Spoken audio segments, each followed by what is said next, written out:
Um, okay, and fits nice and easy right there on the table of the mouthpiece. We want to make sure that there is this really tiny. I'm going to bring it in. You can see there's a little tiny sliver of the black. Put that right up to the camera. Um, Left over the top, and if I flip it over, you can see there's a tiny sliver of reed sticking out over the top. So what's with that? You know, if there's tiny, if it looks like the mouthpiece is taller over here and the reed is taller over here, what's with that? That's actually an optical illusion. That actually means that the tip of your reed is right at about the exact same spot as the tip of the mouthpieces, which is where we want it. Then, this little piece of very thin but dangerous metal is called a ligature. I remember as a young saxophone in 5th grade, my band director said that word, and I thought he just mispronounced the word literature. And so I went through like 5th grade calling it a literature. It's a ligature, which is actually a really cool French name. The French medieval composer, part of the Notre Dame school, named Perotin, or Little P, was somebody who used what was called a ligature to bar what would be we would now call eighth notes, to indicate that those notes were supposed to go faster than notes without a ligature on them. So the word ligature got used to describe something that binds things together, or notes together. And eventually they created this, which binds the reed to the mouthpiece. And that is what its job is. The ligature's job is to just hold the reed on the mouthpiece. Now, they make ligatures in all different kinds of metal. One of my best friends, the band director at Oak Park River Forest High School, Mr. Anthony Sveda, the bandmaster there, he's got a solid gold ligature for his alto saxophone. He says it makes his horn sound like the bee's knees. I believe him because he's an amazing saxophone player, but I also know that the ligature's first primary job is to just hold the reed there. And as long as it does that, mission accomplished. We'll worry about details after that. So I'm going to just make sure that my reed is in the right spot, and the ultimate test for whether your reed's in the right spot is whether we get sound. So if you're out there and you're into participating, this is your opportunity to go run and get yourself into the bathroom or your bedroom, or if you've got a little pocket mirror, bring it around.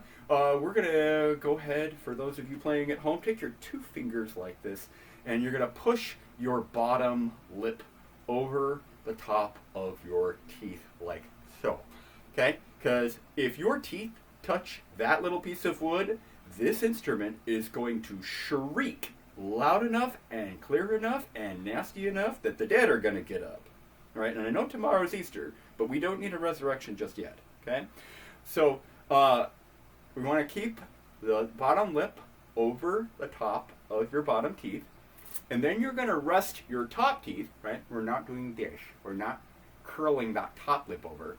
You're going to rest those big old incisors on top of your fingernails, like this. Okay? Then, we're going to seal our lips around that little intrusion into our mouth. So, push lip over, bite down, and seal. And you can see I did it for you. Take a nice big breath and shoot that down at about like a 45-degree angle. Why a 45-degree angle? Because I'll get to that in a second. That's really, really, really important. I'm going to go ahead and do that exact same thing that we just worked on, this time with the mouthpiece, and we'll see what happens with the sound.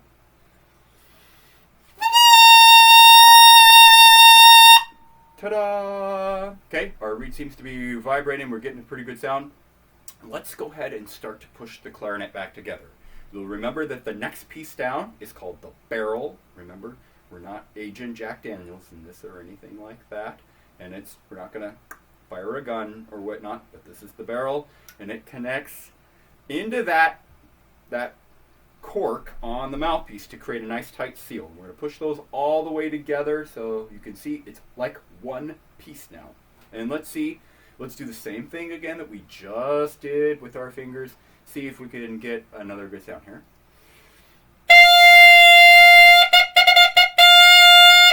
Okay, got good sound, right?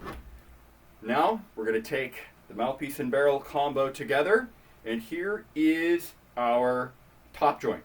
Now, you can see cork, no cork. There's actually a little spot there for the barrel to go down on top of the mouthpiece. And for the sake of irritating all the people with OCD, I'm just going to leave it exactly how I got it on there. We'll straighten it out eventually, because eventually there is a right way we want to put this on. But this is actually one of the fun things you can do while you're testing kids with clarinet, is you can actually spin. You can put the mouthpiece upside down and put it into their mouth and then play it for them, which is kind of fun. Used to do that all the time. That's another trick I learned from my good friend Mr. Paul Ramsey. But for the sake of people, making the people with OCD have a little bit of angst, we're just going to leave it crooked for now. Okay, now we've got our upper joint and lower joint. Okay, and you can see there is another spot of cork on the top of the upper joint and a spot for that cork to go on the lower joint. But there's something we got to be really careful about. There is this little metal tab right there for those of you watching live. Okay, we don't want to just smash those things together. You should not do that ever with any instrument, but especially with clarinet, because that tab has to go right on top of this little groove right here, right? Because when I push some of the keys down on the top or on the bottom joint, it's actually going to push up on this little metal tab. So very, very, very carefully, we're just going to squeeze those together. And you can see now I've got this metal tab on top of the groove, right where it's supposed to be. And voila. All right, now we've got our little section of holes. We want to make sure that they are by and large in a straight line. Okay, as you get older, I know some clarinet players, they'll slant theirs one way or another just to kind of make it a little bit easier on their wrist, but for the most part we want to make sure that those holes stay in a straight line. So mouthpiece, barrel, upper joint, lower joint, and then you remember the bell is the last part that's going to go on. All right, and funny thing about it is you can actually, here, I'll just demonstrate for you. Now, yes, all you OCD people out there, I'm going to straighten the mouthpiece up. Let's see how well we did. Did we get good sound? Okay, we got that good clarinet, that low clarinet sound, which we'll talk about in just a second. I actually don't need the bell, right? The bell is kind of a for show thing. Now, there are some probably clarinet players who are out there who would now crucify me upside down and backwards. Sorry, yesterday was Good Friday.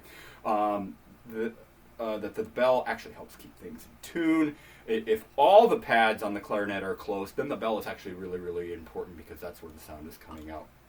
But most part, bell is just kind of there to look nice and pretty.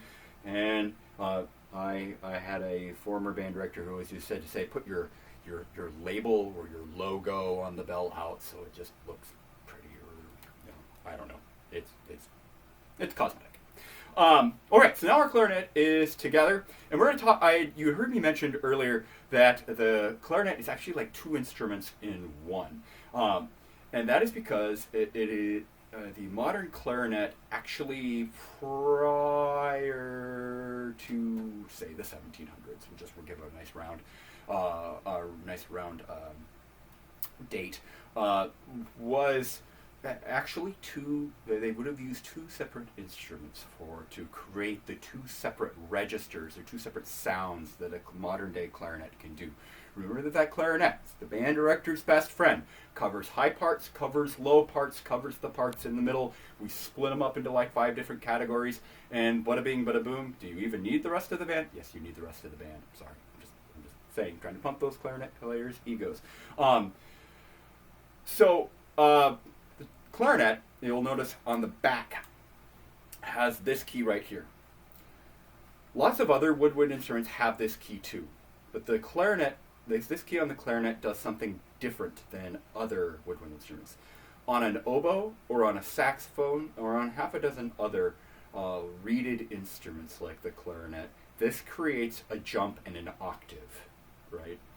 In fact, I remember as a young 5th grade alto saxophone player, I just called this the octave key.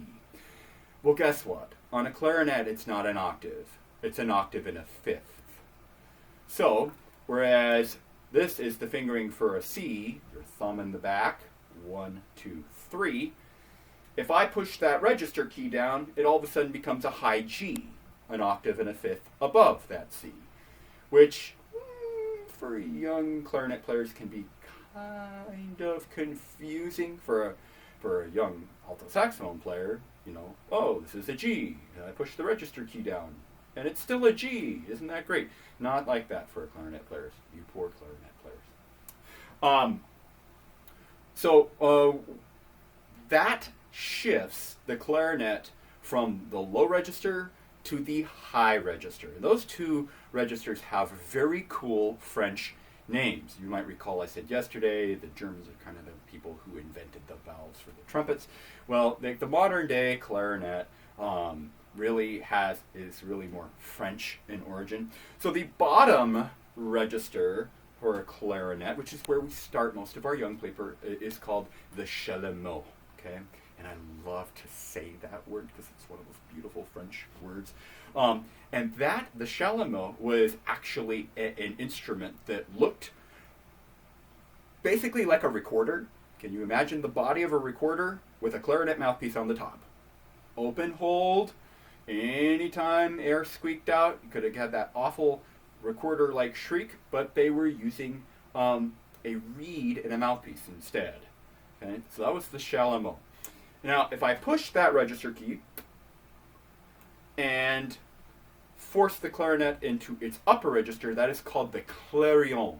Okay, or in English, the word is clarion. Now, the clarion was a special kind of war trumpet, which was exceedingly loud and piercing in sound. And the word clarion is actually in English also an adjective to describe something that is loud and clear. All right. In the hometown where I was born in Soldotna, Alaska, the hometown newspaper was called the Peninsula Clarion because it was said to broadcast the news loud and clear. So we have the clarion in the upper register and the chalumeau, that lower register. And those two like sounds come together and create the modern clarinet.